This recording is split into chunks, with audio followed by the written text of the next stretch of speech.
Padre, gracias, mi Dios Todopoderoso, por tu amor, gracias por tu misericordia, Rey. Señor, tú eres bueno, tú eres fiel, por eso te adoramos, por eso te exaltamos, Rey de Reyes y Señor de Señores. Señor, en el nombre de Jesús queremos presentarte, mi Dios, este espacio, Señor, que hemos dedicado para estudiar tu palabra, mi Dios. Señor, permite que nosotros podamos ensanchar nuestros conocimientos, Padre, pero un conocimiento, Señor, que esté inspirado por tu Espíritu Santo, Señor, para instruir, Señor, para enseñar lo correcto, mi Dios, no para vanagloria, mi Dios Todopoderoso, sino para dejarnos guiar por tu Espíritu, Señor, por los conocimientos que tú has puesto en nosotros. Señor, te presento a Javier, mi Dios, en este momento. Señor, que seas tú que los guíes, Señor, en todo momento, que seas tú, Señor, que dé el discernimiento, la sabiduría, el entendimiento, Señor, Padre, y que se deje guiar por tu presencia, por tu Espíritu Santo. Y nos presentamos cada uno de nosotros que estaremos de participante hoy. Señor, que tú, que ponga el querer como el hacer en nuestras vidas, de querer aprender más, de ensanchar nuestro conocimiento y que nuestra mente también se expanda. Te presento, Señor, a Hanle, mi Dios Todopoderoso, también, Señor, como director, Señor, de este curso, estos aprendizajes que estamos adquiriendo, mi Dios. Señor, pon en él, Señor, cada día más el querer como el hacer, Señor, y seguir poniendo más, un granito más, Señor, al avance de tu reino. En el nombre de Jesucristo de Nazaret. Amén, amén.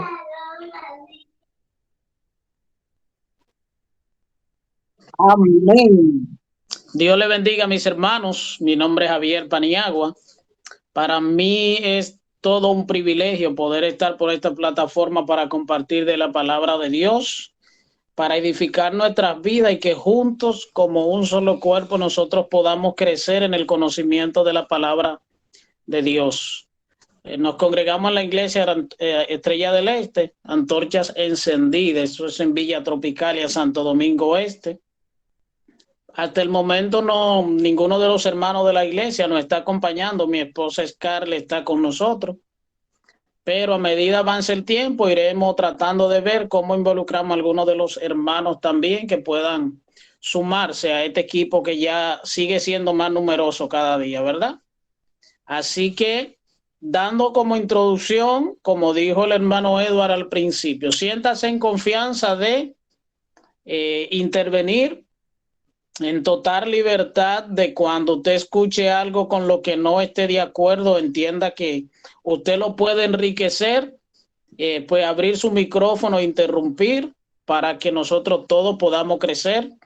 Todo lo que salga de mi labio no va a ser la verdad absoluta, en el sentido de que todo lo que vamos a hablar trataremos que sea guiado por el Espíritu Santo, dejándonos dirigir por él y siempre conforme a las escrituras. Pero si usted encuentra divergencia en algo, usted siéntase con total libertad de abrir y participar.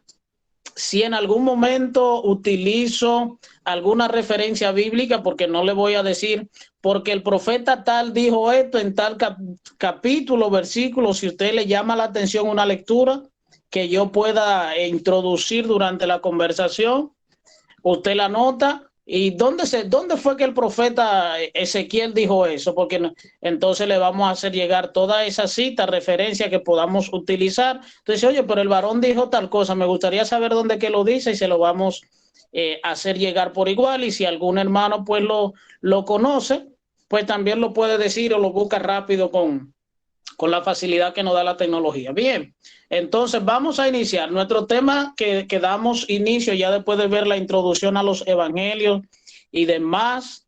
Vamos a iniciar con el estudio del evangelio de Mateo, el estudio sistemático de Mateo. La parte que yo tengo para iniciar en este estudio, vamos a estar viendo ya lo que es el reinado de Herodes el Grande. Vamos a estar hablando del nacimiento de Jesús y la visita de los magos. Vamos a ver la genealogía de Jesús y luego tendremos un resumen de lo aprendido. Eso es lo que vamos a estar viendo en la clase de hoy.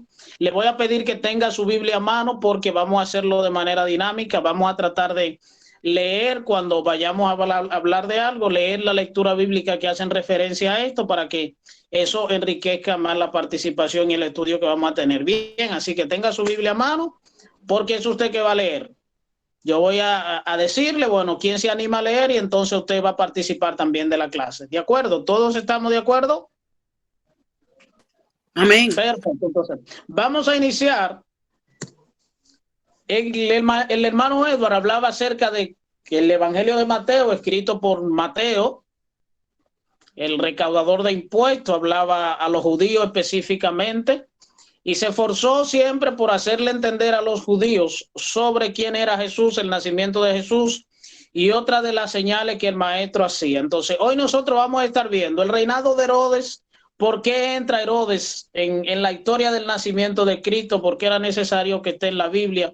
Los magos, ¿por qué se toca este punto? Recuerde que la Biblia, todas ellas tienen relevancia para la obra de Dios. Nos enseña algo y eso es lo importante. Vamos a estar viendo el nacimiento de Jesús. ¿Por qué en ese momento? Yo no sé si usted en algún momento se ha hecho esa pregunta. ¿Por qué llega Jesús en ese momento? ¿Cómo estaba determinado ese momento del nacimiento de Jesús? Vamos a estar viendo también eso. Y la genealogía de Jesús, que es lo que también veremos. Entonces, Herodes el Grande, eso está en Mateo 2. Vaya buscando en Mateo 2 para que veamos cómo hace la entrada Herodes en la historia de Jesús. Cuando se acerca el nacimiento de Jesús, ¿cómo entra Herodes al nacimiento de Jesús? Si alguien que tenga Mateo 2 que pueda leer, por favor.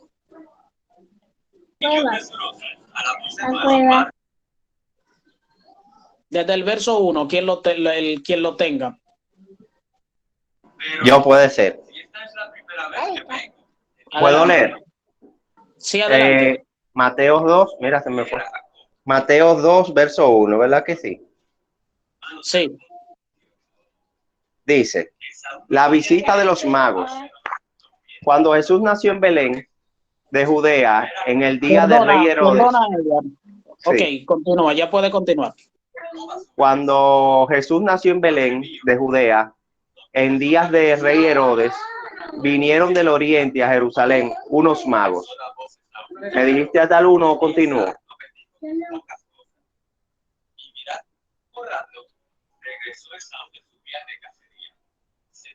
Hello. ¿No me escuchan? Sí, sí, te escuchamos. Aquí estamos bien.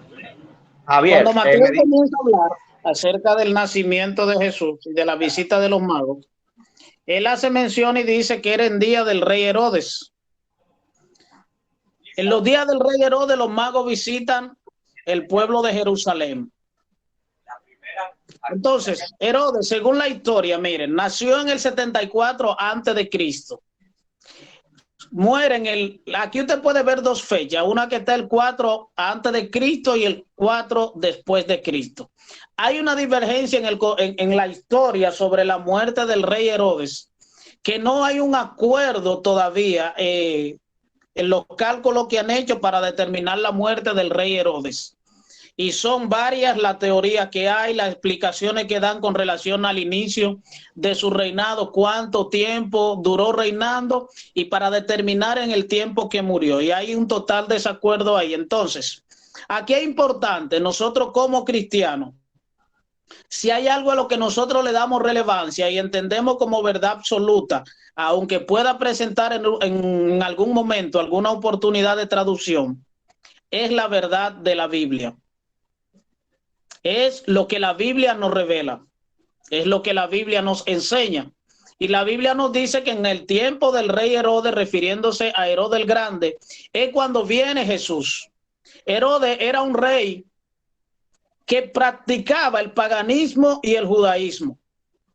¿Y por qué la importancia del reinado de Herodes en el nacimiento de Jesús? ¿Por qué tenía que Jesús nacer en el tiempo de este rey? Porque el rey Herodes era un rey que era hambriento y celoso del poder. Era quien de destruir o asesinar a dos de sus hijos y a una de sus esposas llegó a asesinar. Cuando Herodes veía alguna oportunidad de perder el poder, él reaccionaba con crueldad. Pero Herodes también era un simulador. ¿Por qué Jesús llega en un simulador? Cuando Herodes, a través del Imperio Romano, es colocado a gobernar, Herodes estaba simulando porque quería ganar adeptos, no solamente en el pueblo, en el Imperio Romano o en el pueblo pagano de la época. También él quería ganarse la simpatía del pueblo judío. Por eso es que Herodes le reconstruye incluso el templo de Herodes que usted ha escuchado mencionar. Herodes lo construye porque él quería también ganarse buena fama delante de los judíos. Si usted sigue leyendo ahí en el libro de Mateo, se va a dar cuenta que cuando los magos visitan a Herodes y le dicen, ¿dónde está el rey de los judíos que ha nacido? Él dice que cuando los magos se fueron, él llamó a todos los sacerdotes y los escribas para indagar de ellos dónde había de nacer el Cristo. Es decir, que era alguien que tenía cercanía con el pueblo judío, con los escribas, con los principales de los judíos, con los sacerdotes de los judíos, para él poder indagar a este tiempo. Entonces era un simulador, era como alguien que yo quiero también ver al rey de los judíos. Me interesa también conocer al rey de los judíos. Y por eso cuando él envía a los magos, él le dice, vayan a indagar dónde fue que nació para que también yo lo vaya a adorar. ¿Y cómo usted se da cuenta que era un simulador? Porque él abiertamente llama a todos los sacerdotes y los escribas, los principales de los judíos. Pero cuando escucha la información de ellos, de dónde debía de nacer el Cristo, ¿usted sabe qué hizo? Llamó en silencio entonces a los magos. Llamó a los magos en silencio a indagar si es alguien que no está fingiendo algo que no es real. Llama a los magos delante de los escribas y los fariseos y le dice, miren, aquí hay unos magos que dicen que ya el rey de los judíos nació.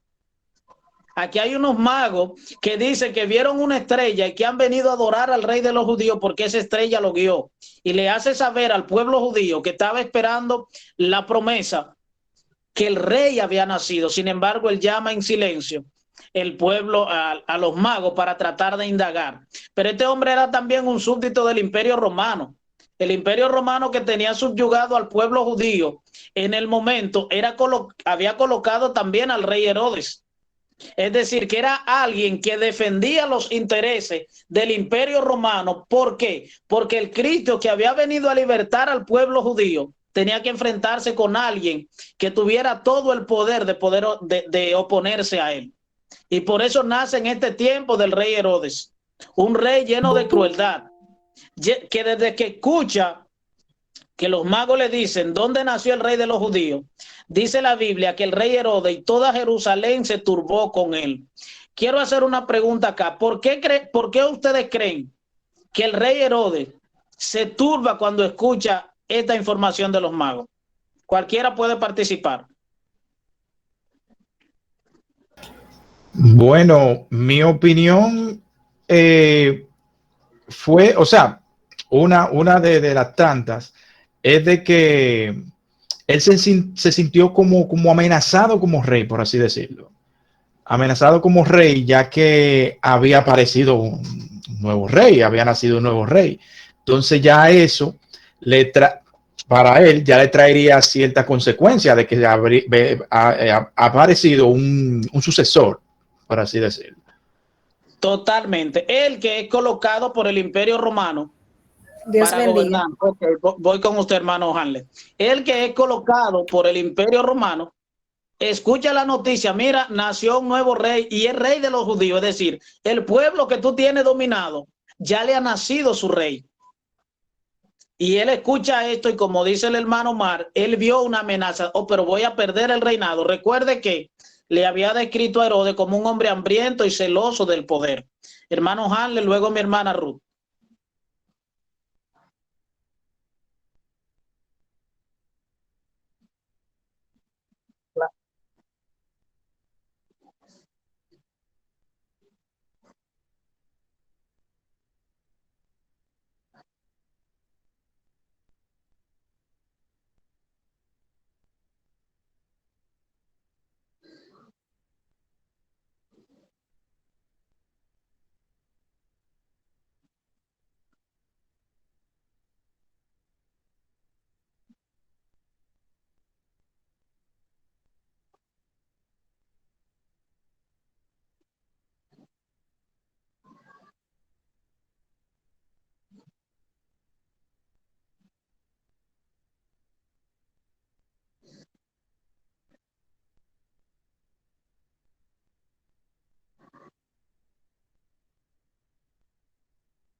Amén. La hermana Ruth. Dios bendiga. No, ya era exactamente eso que dijo el hermano Augusto, que era lo que decía el hermano Augusto, que él no era del linaje de David, sino que era un rey que fue puesto ahí con el apoyo de los romanos. Era eso. No, Y mire, eso es sumamente importante porque nos deja entender que Herodes tenía conocimiento de las profecías y de las promesas que tenía el pueblo de Israel. Porque cuando le hablan del rey de los judíos, recuerde que han transcurrido 400 años desde el cierre del Antiguo Testamento en el libro de Malaquías hasta el inicio del ministerio de Juan el Bautista. Transcurren alrededor de 400 años que no había relación, que no había una adoración permanente, que no estaba el culto, no había reyes que gobernaran a Israel, el ministerio profético estaba en silencio. Pero Herodes conocía la historia y las promesas que, a pesar de los 400 años que habían transcurrido de silencio, o el tiempo del silencio como le llaman, él sabía que había una promesa real, y por eso lo primero que hace es: déjame indagar a dónde que dicen las escrituras que tiene que nacer el rey de los judíos. Y por eso es que él llama a la persona que eran los encargados. ¿Quién? Los sumos sacerdotes y los escribas, que en los textos que en las dos clases anteriores ya vimos que estas personas eran los encargados de manera permanente ir traduciendo o reescribiendo la ley de Moisés con el propósito de que los textos se conservaran. Amén. Entonces, pasando al área de los magos que hablaba el hermano Hanley, miren aquí justamente, la palabra mago proviene del persa magusha, que significa sacerdotes. Sacerdote. Llegó al griego como magos, en plural, o magoi, refiriéndose a una casta de sacerdotes persas o babilonios que estudiaban las estrellas o su deseo de buscar a Dios. Este término era usado para nombrar sacerdote también y practicante pagano de la hechicería, pero también se usaba para nombrar a hombres dotados de gran sabiduría. Y es estos magos que visitan para ver a Jesús, se creía que la actitud de ellos no eran personas que estaban orientadas a la práctica pagana de la hechicería, porque ellos tenían conocimiento de la ley de Moisés, la ley de Jehová. Ellos tenían conocimiento de las promesas de ese Mesías prometido para el pueblo de Israel. Entonces, hay algo importante, y es que cuando el rey Herodes le dice: mire, vayan a indagar a dónde fue que él nació, dónde está, y cuando ustedes lo encuentren, háganmelo saber, que yo también voy a ir y le voy a adorar. La estrella que ellos vieron, que lo llevó a Jerusalén, dice que iba delante de ellos y lo guiaba, y se detuvo justamente donde estaba el niño Jesús. Son misterios que usted dice: bueno, hay una estrella que guía. Dios tiene propósito cuando va a revelar el plan. Recuerde que estamos en el nacimiento de Jesús, y la entrada de Jesús, el nacimiento de Jesús, todo esto tiene que darse de manera impactante. Por eso es que no solamente se quedan los magos. Habían unos pastores que estaban pastando las ovejas, y allá se aparecieron ángeles y le dijeron: buena nueva hay para la nación. ¿Por qué? Porque ha nacido el Salvador del mundo. Era un acontecimiento que tenía que impactar a todos. Cuando los magos entran y ven al niño Jesús con María, dice que ellos entraron y le adoraron y le ofrecieron oro, mirra e incienso. Y según investigaba y leía, esto tipificaba estos regalos que le hacen a Jesús, los tres reyes, tipificaban, tienen un significado. El oro, ¿qué era lo que ellos estaban haciendo? El oro era el regalo que se le daban a los reyes. Alguien que era reconocido como rey, cuando alguien quería agradar a un rey, lo que hacía era que le regalaba oro, porque era el valor más preciado, y estaba reconociendo el reinado y el honor, le estaba dando honor a ese rey. Entonces, cuando estos magos le entregan oro a Jesús, lo están reconociendo como ¿qué? Como el rey de los judíos. Le entregan mirra también. La mirra era usado como símbolo de dolor o sacrificio. El pueblo judío usaba la mirra para embalsamar, para ungir los cuerpos ya de fallecidos, para sepultarlo. Por eso es que Jesús vemos que es ungido también. Entonces, ¿qué ellos estaban tipificando acá? Que este hombre que era rey lo estaban preparando porque este como hombre iba a morir. ¿Para qué? Para salvar al pueblo judío de la esclavitud que presentaba o a la que estaba expuesto. Y el incienso, ¿qué es el incienso? Cuando el pueblo de Israel presentaba sacrificio a Dios, ¿qué es lo que dice la Biblia? Que ponían incienso. Incluso las oraciones de toda la iglesia, de todos los santos de Jehová, dice que hay copas llenas de incienso. ¿Qué son? Que son las oraciones de nosotros. El incienso es un reconocimiento de la divinidad de Jesús. Es decir, que estos magos, miren la sabiduría que ellos tenían en estos regalos. Reconocen a Jesús como rey.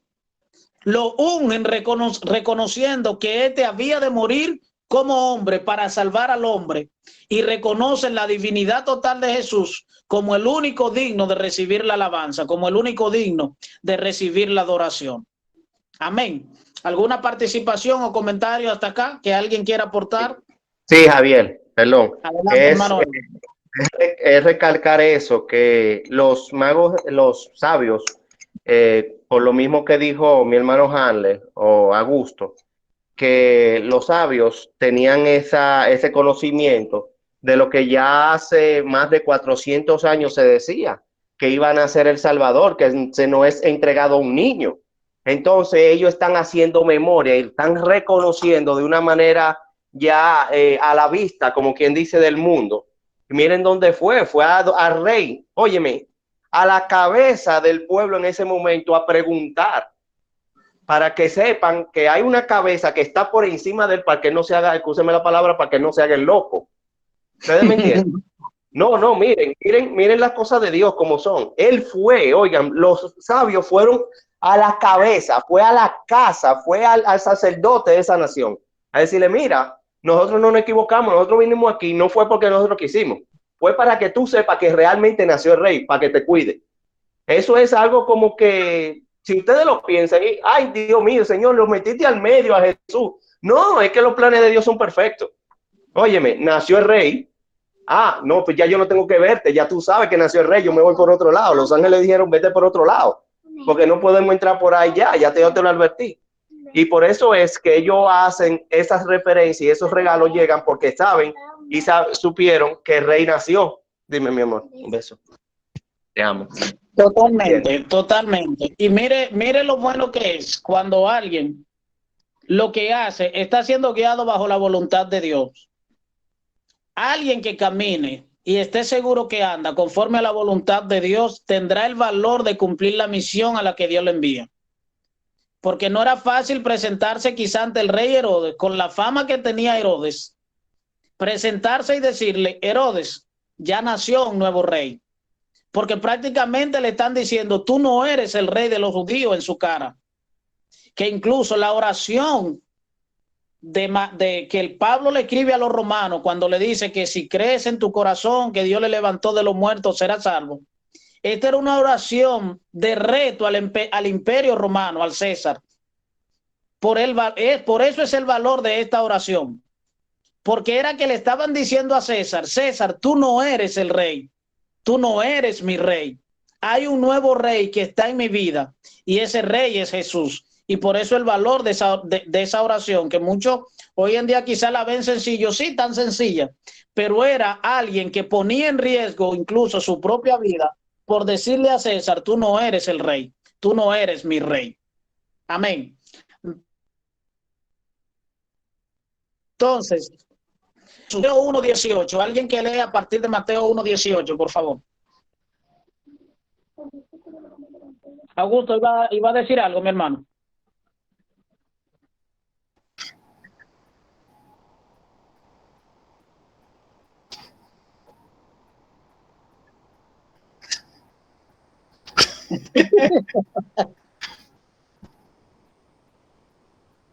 Sí.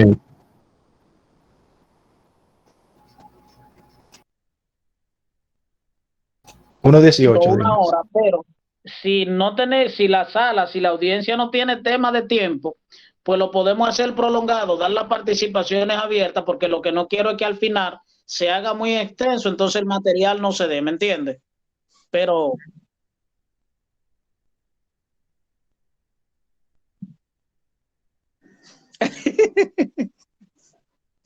adelante, Mateo 1:18.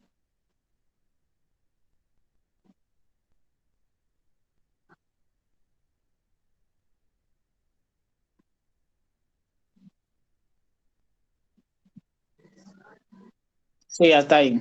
Miren, ¿cuál de ustedes en algún momento se ha hecho la pregunta, ¿por qué llegó Jesús en ese momento? Alguien que vaya buscando Gálatas 4:4-5. Mientras se motivan y alguien no comparte. Si en algún momento se preguntó por qué justamente en ese tiempo llegó Jesús.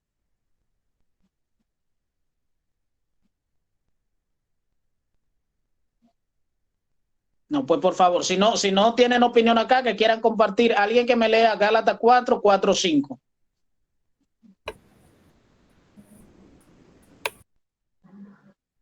Sí, adelante.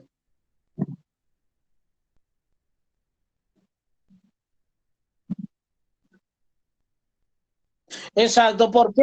¿Por qué? ¿Cómo se ubica? ¿Por qué Jesús llegó justo en el tiempo? ¿Cómo sabía? Recuerde que hay algo en el libro de los Hechos. Cuando Jesús se va, los discípulos le preguntan, Maestro, ¿restaurarás el reino de Israel en este tiempo? Y Jesús le responde, no os toca a vosotros saber los tiempos o las sazones que el Padre puso en su sola potestad.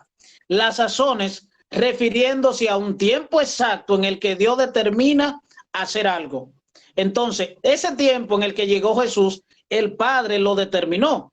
Si alguien me puede leer Gálatas 4:4-5, por favor. Omar, ¿lo tiene? Sí, lo tengo por aquí. Adelante.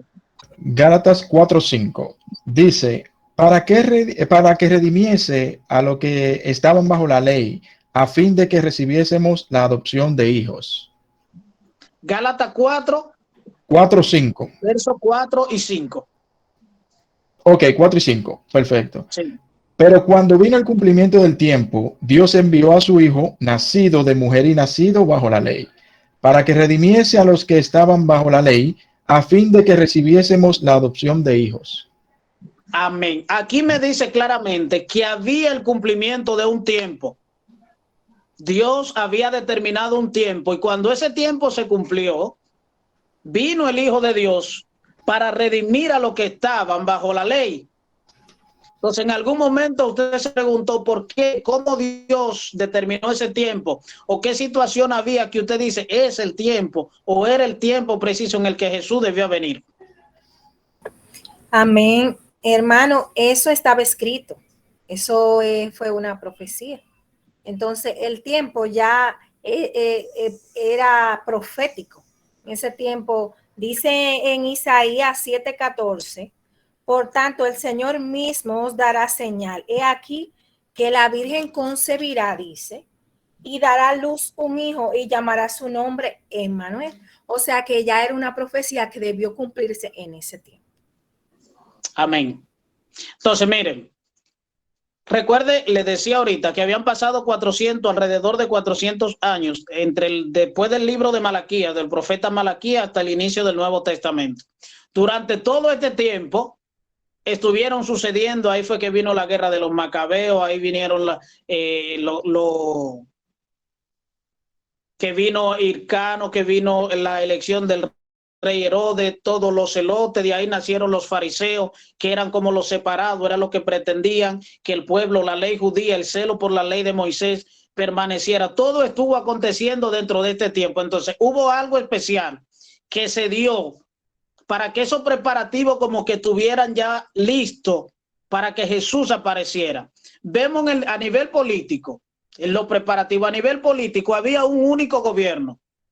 Esto permitía que todo el pueblo estuviera gobernado por uno solo, que alguien mandara sobre el pueblo. Y cuando Jesús se manifieste, la voluntad del pueblo tiene que dirigirse a alguien más. La voluntad del pueblo tiene que dirigirse a alguien más. Había un gobierno que ejercía total autoridad sobre el pueblo de Israel, que lo tenía subyugado. También vemos que el idioma, además de que tenían el hebreo, ¿qué había de importante en este tiempo? Que el idioma griego era una lengua predominante. Era una lengua que cualquiera manejaba el griego. Por ende, cuando sea necesario transmitir la palabra, le iba a ser fácil que la persona conociera el mensaje de Dios. Las fronteras a nivel político, ¿qué pasaba con las fronteras? Como había un solo gobierno para la época, ¿qué pasaba con la frontera? Que la frontera, tanto marítima como terrestre, estaban abiertas. Por ende, la propagación del mensaje iba a ser fácil, porque no había la limitante. Imagínense de que, como esta ahora que sucede, dice que tenemos que llevar la palabra a los Estados Unidos. Si en Estados Unidos se están oponiendo y no hay libertad para usted cruzar allá, cuando nosotros vayamos a buscar visas, si somos los encargados, ¿qué iba a pasar? No íbamos a poder llevar el evangelio. Entonces, a nivel político, la eliminación de la frontera permitía que el mensaje pueda ser transmitido. Pero también tenemos a nivel económico, ¿qué había en ese momento? Había una desigualdad total en el pueblo. Habían algunos que estaban viviendo de manera cómoda, que tenían abundancia, pero había otros que tenían total escasez. La mayoría también de las personas en este momento estaban en la esclavitud, tenían sus amos. Por eso el apóstol Pablo hace mención, si usted vino al Señor siendo esclavo, pues quédese como estaba, pero si se puede liberar, mucho mejor. Y le hablaba al pueblo acerca de esto. La pobreza también era algo impactante. ¿Y qué venía a hacer Jesús? Jesús, recuerde que el profeta Isaías también dijo que él venía a anunciar el año agradable del Señor. ¿Y quién necesitaba escuchar esto? Las personas que estaban en desigualdad social, en desigualdad económica, que la pobreza, en la esclavitud. Estas personas que estaban heridos necesitaban escuchar de alguien que vino a vendar a los quebrantados de corazón, que vino a vendar a los que estaban heridos, que vino a decirle a los presos, refiriéndose a los esclavos, que había llegado la apertura de la cárcel porque había un rey que no iba a hacer diferencia entre ricos y pobres, sino que era un rey que iba a gobernar con justicia.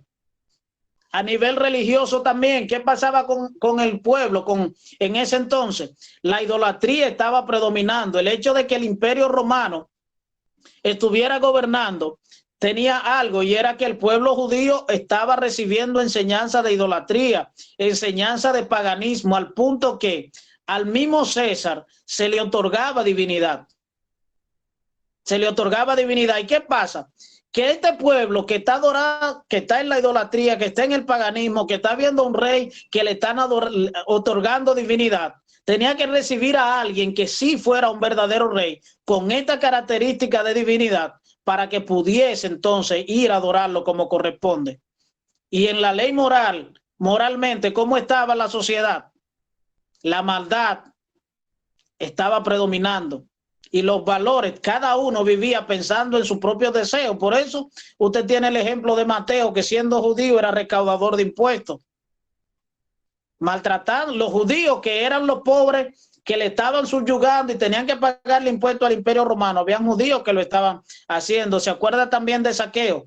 Saqueo lo dice, si a alguien, la mitad de mis bienes se la voy a dar a los pobres. Pero ¿quién era Saqueo? Era un principal de los judíos. Y en ese momento, cuando llegue el Salvador del mundo, es que les dice, la mitad de mis bienes se lo voy a dar, y si en algo he robado, se lo voy a devolver cuadruplicado. Es decir, que el panorama no le da cierta similitud de lo que estamos viendo hoy en día. ¿No le parece algo similar?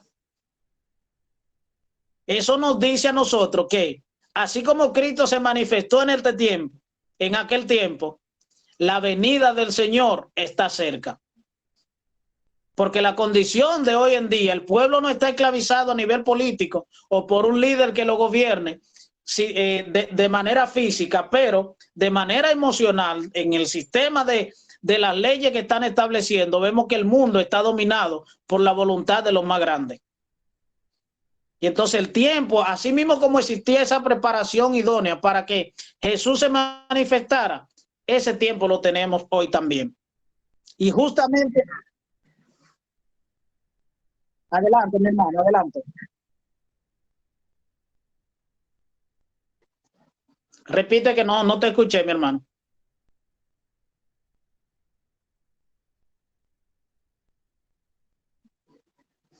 Así es, que era lo mismo que se daba.